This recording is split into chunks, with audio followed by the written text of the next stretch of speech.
Há um instante em que o ser humano é despido de tudo o que acredita ser.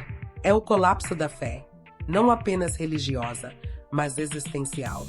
Aquele momento em que o chão se desfaz sob os pés e até o próprio ar se torna pesado demais para respirar. É ali, nesse abismo, que a alma humana revela sua natureza mais crua.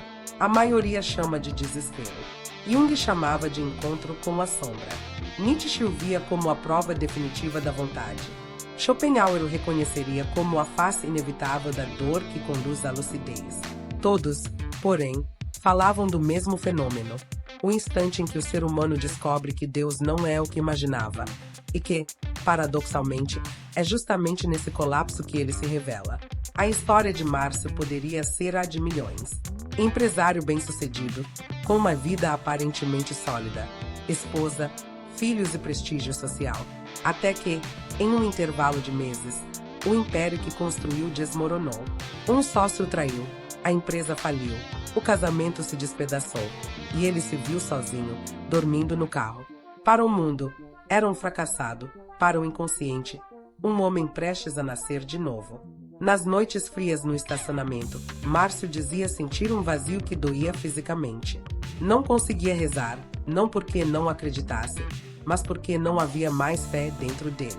A fé, para ele, era um conceito abstrato que se dissolvia diante da fome e da humilhação. Até o dia em que, em um surto de desespero, chorou como uma criança e apenas disse: "Se o Senhor ainda estiver aí, me ache, porque eu não consigo mais te procurar." Foi o ponto de ruptura, o colapso total da personalidade antiga. Jung diria que ali o ego foi destruído para dar passagem ao self, a instância divina no interior da psique. Foi nesse instante que algo mudou. Márcio acordou no dia seguinte diferente, ainda sem saber como recomeçar, mas com uma serenidade nova. Não havia mais o homem que mandava, apenas o que ouvia.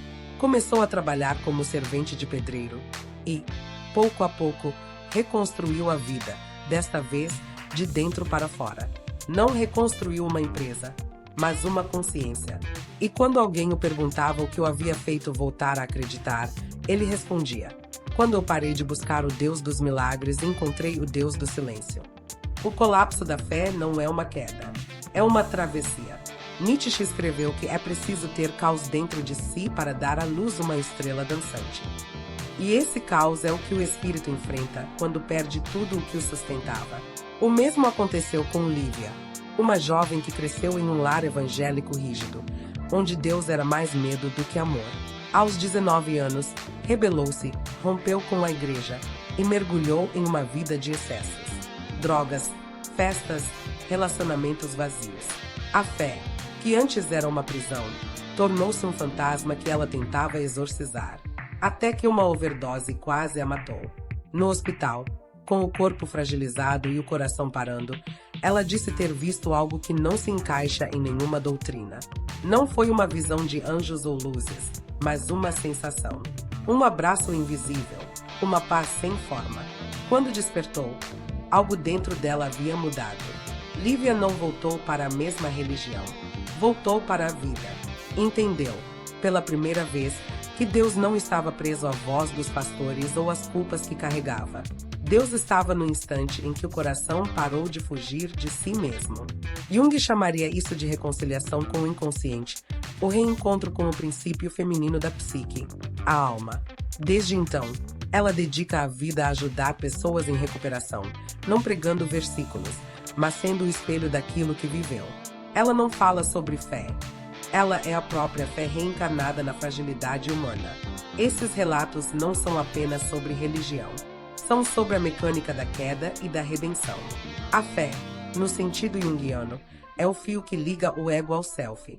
Quando esse fio se rompe, a consciência mergulha no caos. O colapso é inevitável, pois toda crença sólida demais se torna cárcere. Nietzsche diria que Deus está morto, mas o que ele quis dizer é que o conceito humano de Deus havia morrido. Aquele Deus moralista, projetado pelos fracos, não o verdadeiro. O verdadeiro é o que nasce quando a alma é despida de certezas.